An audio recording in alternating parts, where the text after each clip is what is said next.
I'm Demi and welcome to Paytaca Talks Ep3.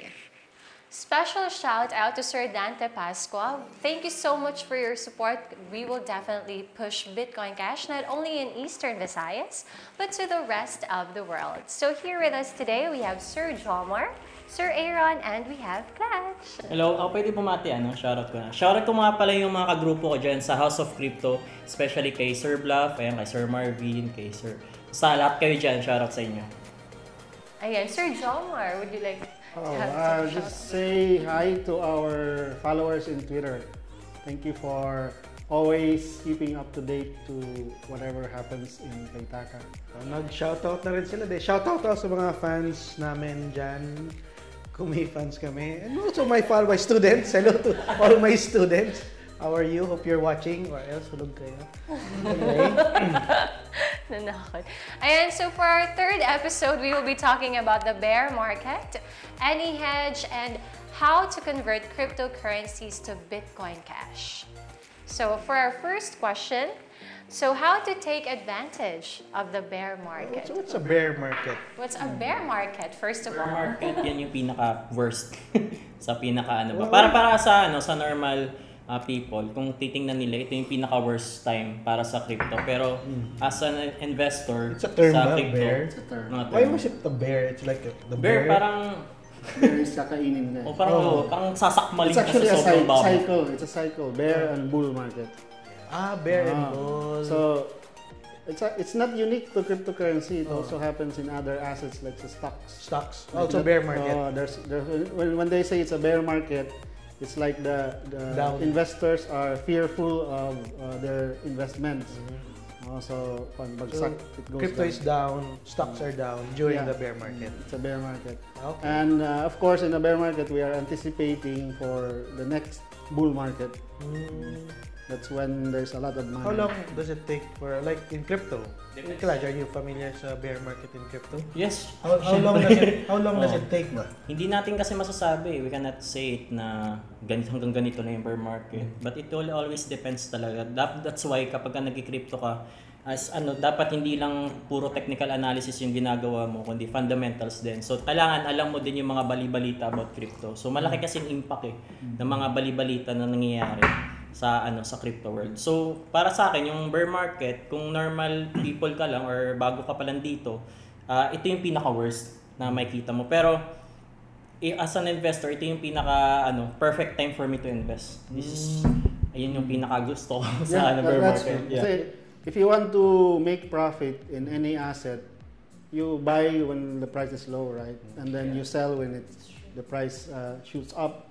So actually, if you think about it, the bear market is the perfect time to invest.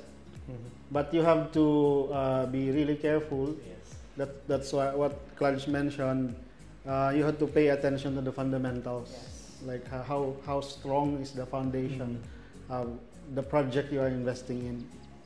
And of course, we are strong proponents of BitcoinCash. Yes. We can talk about how strong the fundamentals are. So is BitcoinCash, do you think, will it boom again? Grow? Yes, of course. Yan yung high possible talaga yan. Kasi naranasan na yan dati. Parang uulitin lang. Sinasabi pa nga, sa crypto talaga, history repeats itself. Like, kung nangyari niya yung dati, mangyayari ulit. You should keep your BitcoinCash. Keep it. Normal lang yan, normal sa crypto. You buy first before you keep. Yeah. Meron na siya. You gave her free BitcoinCash. Oo nga, binigyan niyo pala ako ng ng BitcoinCash. And may kasabihan pa nga yan if everyone's pagka lahat ng tao takot, everyone's fear, dapat greedy ka sa time na yan. So kung ngayon, bear market, maraming takot Maraming tao na takot mag-invest kasi baka daw mawala yung Bitcoin or what. Pero this is the perfect time for me to take advantage. Parang advantage ba na maging greedy ako. But yung greedy na marunong ka mag-fundamentals. Smart way. Smart way. So what do you guys suggest? What should we invest in besides BitcoinCash? Marami. Actually, well, it depends talaga. It depends talaga sa sa fundamentals. Dapat kasi talaga pinag-aaralan mo yung isang bagay. Pero for me, it's perfect to invest talaga sa ano, kung gusto mo mag-invest sa isang coin ba yung gusto niyo talaga like mag-invest sa isang coin. Para sa akin, aside from BCH, sa isang property, sa ano? tao. Yung per crypto lang. Sa crypto lang ba? Pag-invest sa tao. Gugot yung Hindi kasi boss natin eh. Emotional investment. Okay. Emotional investment kasi Iba na yan eh. ang nakakainis nga lang dito kasi sa crypto, parang merong mga tao din na nagte-take advantage kasi na gumagawa-gawa lang ng coin. Totoo. Tapos Totoo. nararagpul at the end of the Dami. day, ang dami nabibiktima. So, yun nga yung nakakatakot sir kasi 'di ba may bago pa lang na nag-rugpull kagad tapos nasisira ba yung Filipino crypto community dahil sa ganun na mga gawain. So, kung gusto mo talaga mag-invest sa isang coin, I suggest kung gusto mo talaga na sure ka, it's either BCH or BTC. Mga ganun yung mga strong talaga, mga strong coins ba. Pero kung gusto mo ng mga shitcoin, kailangan mo talaga ng fundamentals kasi dun mismo talaga maraming nabibiktima yung mga shitcoins. Kasi one of my colleagues, no, they invested in this certain coin, hindi ko lang i-mention. Yes, Anong na yan, no? Tapos they were convincing me, tapos tataas daw siya. And now, parang tahimik na yun. Yes. Like they invested a lot and they were like, may mga iba, may pinagkakautangan. They owed people money. No, when this coin goes to, that coin. That coin, yes. Yeah. That coin, That yes, coin. I mentioned to you. That What coin. is that coin? Hindi mo pwede banggitin. But it starts with the letter basta. There are so many letter A's. Anyway, Many letter for me, A's. my advice for those who want to invest in crypto, you have to diversify your investment. Diversify. So, choose a coin that has a strong fundamental. And maybe, depending on your risk appetite, you allocate 40-50% of your investment on those stable coins, those with strong fundamentals. BTC, BCH, Ethereum, and there are like a handful of the choices. And then the rest of your investment will go into the what they say it's pump and dump coins, or they call it shit coins.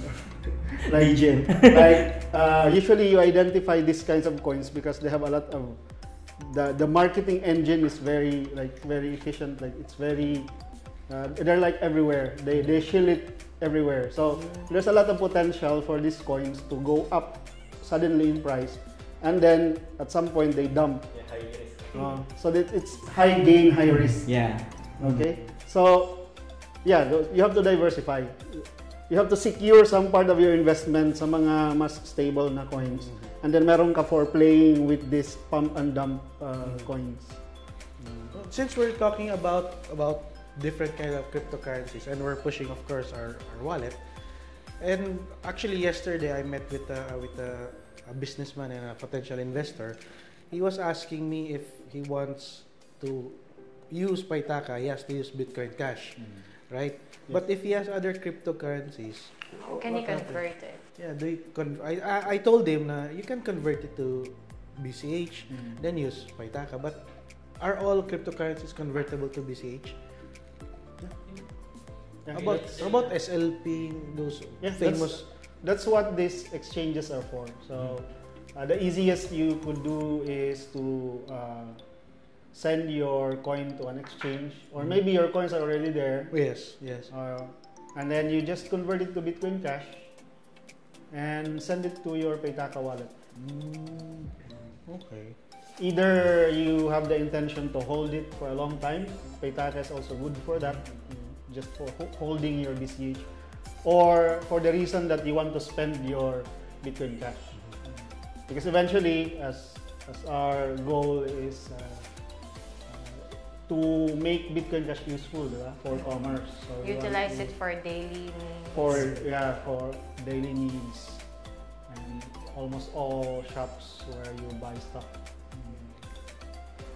So kung gusto nila yung parang step by step, yung gagawin nyo lang, for example, meron kayong Bitcoin, yung gagawin nyo lang, isip kunyari, kung gusto nyo 25% ng Bitcoin nyo, isisell nyo muna, tapos kapag naging USDT, na siya, yung currency niya, pwede nyo na siyang makabili na kayo ng BCH dun mismo sa exchanges na pinaglalagyan niya ng coin. So yun lang, then isa-send yun na sa Paytaca, ganun lang kadali lang. Oo, ganun. Kung gusto niya step by step. Yun, You mentioned we were featured somewhere. We were featured in BitcoinCash Weekly. So yeah. we'd like to know more about Anyhedge. Can you share some more information about Anyhedge search? featured for Very that. interesting. What's Anyhedge?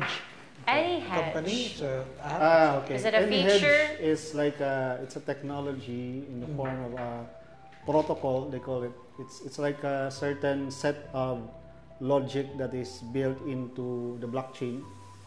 In this case, BitcoinCash blockchain. Like a program? Like a program, yes. Okay. Yeah. Or otherwise, we call it smart contract. Okay. It's like a program. And what it does is, at least for our purposes in Paytaca, it will help our merchants or our users to stabilize the value of the money they receive in BitcoinCash. For example, you receive a payment in BitcoinCash and you're a merchant. Yes. You got paid $1,000 at that time in BitcoinCash. Yes. And of course, because BitcoinCash, just like any other currencies, is subject to volatility in price. It changes almost abruptly, you know. So you would want to protect yourself from volatility. So then you would want to lock the USD value. So if you receive 1,000 USD, you can lock it using this Anyhedge technology, Anyhedge protocol, right in our wallet. Because the reason we were featured in BCH News Weekly is because Paytaca is the first ever wallet that integrated this protocol. So is that like what we've talked about, the freeze option? Yeah, it's like a freeze option. So it's freezing to its monetary value. Yes, in fiat currency. So for example, in my example, $1,000, as long as it is hedged, as long as it is in Anyhedge, it's or locked frozen, it will always remain $1,000. $1,000. If you exit from that, if you unfreeze, the contract or the smart contract will give you the amount in BCH that is equal to $1,000. So it means that the BCH value will fluctuate. Yes, but the monetary value. But the value the in pesos or in dollars will stay the same. But that is if it goes down, right? It's advantageous to the merchants and users. But what about the company? What will happen? Who will shoulder the loss? Yeah, I think it's a very good question. So when BitcoinCash price goes up, goes down. So in other words, somebody is subsidizing, right? Yes. Para mapuno yung $1,000. Yes. And your question is, sino ang nag-shoulder nun? Who absorbs the loss? This is what is interesting about Anyhedge, because there are actually two parties participating in creating that smart contract. You as a merchant who wants to freeze the value, and there's a counterparty who is willing to absorb the risk. And this all happens in a programmed manner. It's a smart contract. There's no person like checking the prices and then monitoring, doing the work. Cladge looking over his. It's automated, and that's what's interesting about it. So the counterparty is willing to lose and subsidize, but at the same time, it could also be favorable to him, right? If the price of BCH goes up.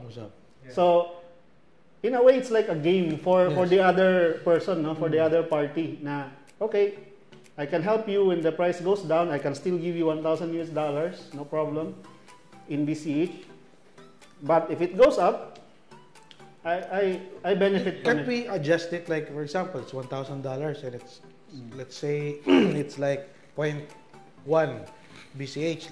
For example, and then the price goes up. 0.1 BCH is worth 1.5. Can we just unfreeze it so that I can get the interest? You can unfreeze it, but you will get $1,000 because that was the agreement, right?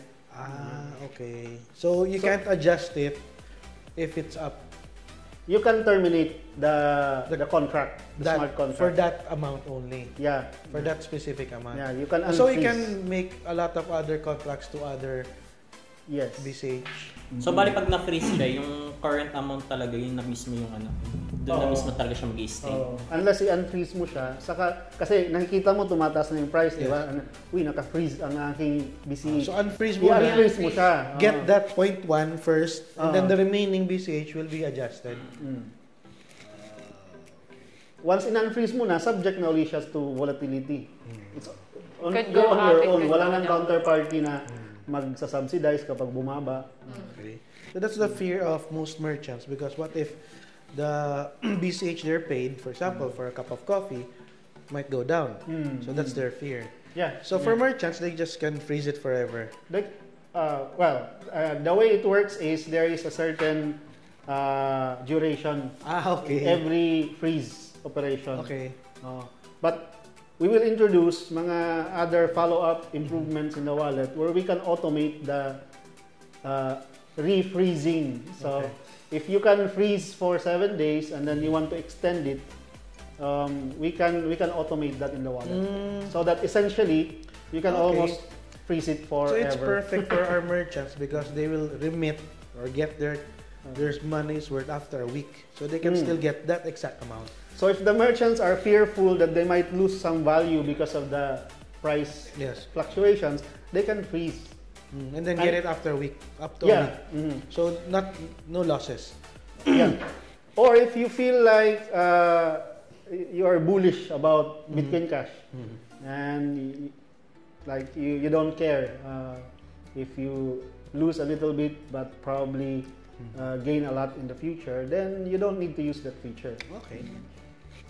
So it's for more prudent and stringent businessmen.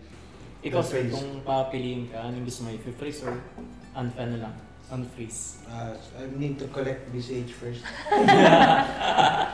You sold all the BCH I gave you? Yeah, I bought NFTs to buy land. Lands in Metaverse. Alright, sir, share niyo naman sa amin about yes, these are this very cute wallet. Yes, you can see. Wow. Yeah. This is I played sure with we've it done for already. Paytaca. This is our flyer. Very witty.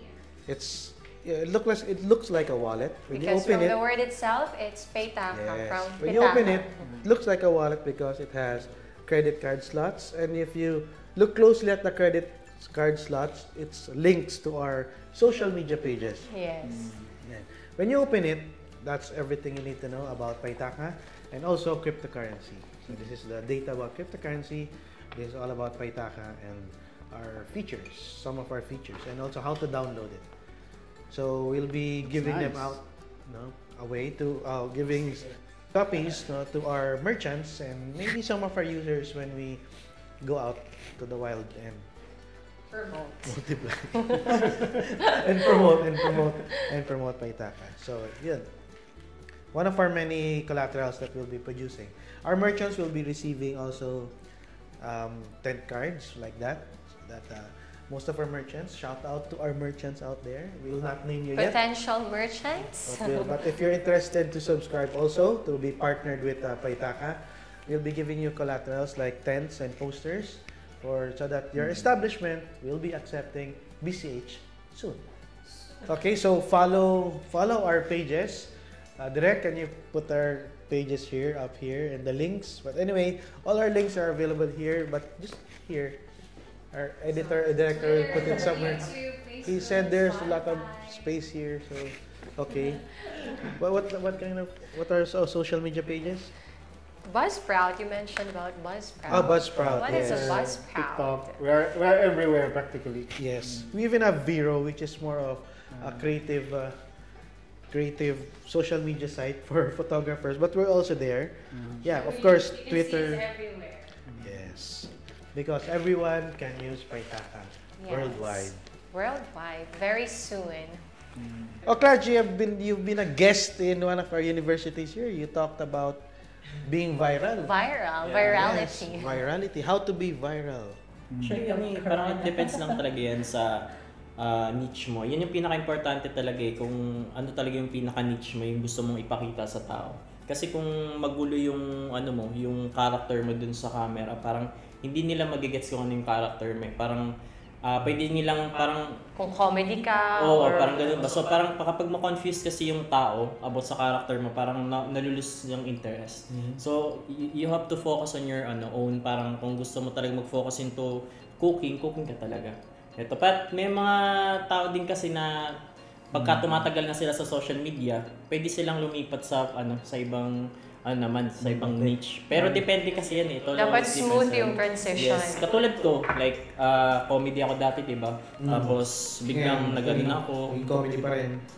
Comedy pa rin siya, hindi pa rin nawawala, pero parang pwede din ako dito ilagay sa ganitong field like yung crypto influencing, mga ganito, mga crypto comedy, mga ganito. Pero hindi mo comedy na na loloko-lokohin mo lang ba. So parang in a way ba na comedy ka but siya, educational din siya na may mapupulutan ding aral. Like yung benefit yung tao sa inyo.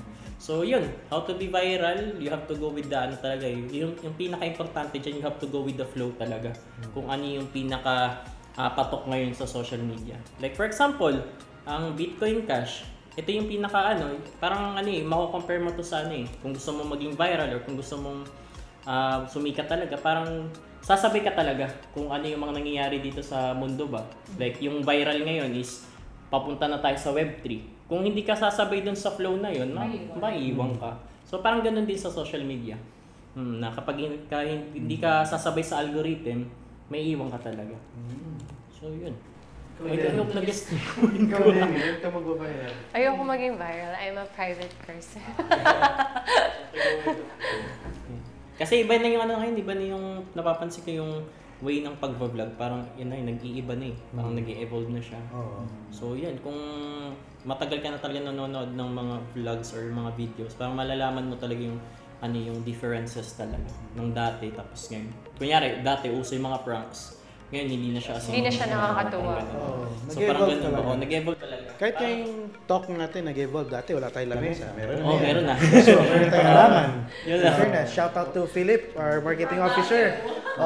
Yung mga, kung ano naman nilagay sa Science lamesa. evolution. Yes. Cactus na tayo sa table. Maybe next time, may iba nang May punda na yung chair ko. So yun talaga yung pinaka-importante na Her Royal Highness. yung tinatawag na adaptation talaga. Yes. Dahil you have to Innovation. adapt talaga. Innovation.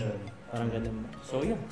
Like Paytaca, we're continually updating. Yes, from barter, cash, and then barter. Parang yung money ba? Kala ko yung Paytaca nag-barter. No. So before we used barter as yes, evolution of money. Ito, Paytaca is evolving. Yeah. Like now, we have Anyhedge, the freeze option. Yeah. So We your will have more. money is safe. We'll be having more. I also mentioned that you also mentioned that we're gonna have a chat option. Oh yeah, because we want to put Connecta, our Yes. marketplace and delivery service, into the app. An online delivery and Yeah. ordering service app that we already developed. We'll be putting inside Paytaca wallet. Yes. So Alright. that people can buy directly from there. And that needs some chat feature. So, Yun. to coordinate between the Merchant, customer, and rider. merchant, and the delivery. Yes. All right. All right. Okay. So today we learned about bear market, Anyhedge. Thank you so much, Sir Joemar, Cladge, and Sir Aaron. And guys, please stay tuned for our 4th episode. You will still be learning more.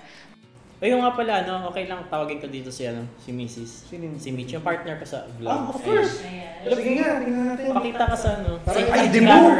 Dibu niya to. Dibu. Dibu, presente. Presente niya. This is my partner. The better half. Yeah. Yan o, si Mitch. Hi. Andito. Diba? Si Teo na ilahan. Parang iba yung sinabi mo. Ay, ikaw daw upo. Yun. Yeah, Mitch will be joining us next episode. She'll be talking about crypto beauty.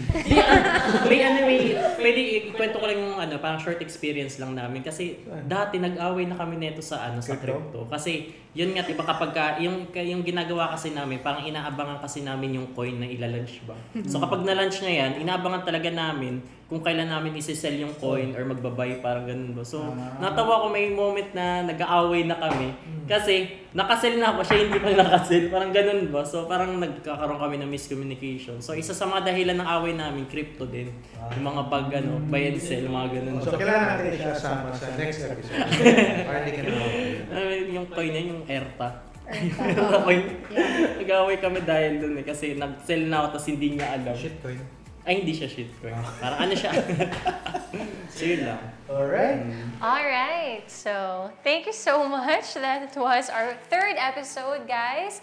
Please stay tuned for our 4th episode because we'll be talking more about cryptocurrencies and, of course, Paytaca. So this has been Demi with Sir Joemar, Cladge, Sir Aaron, and makakasama natin next time we have Mitch. Bye! Thank you. Bye, guys.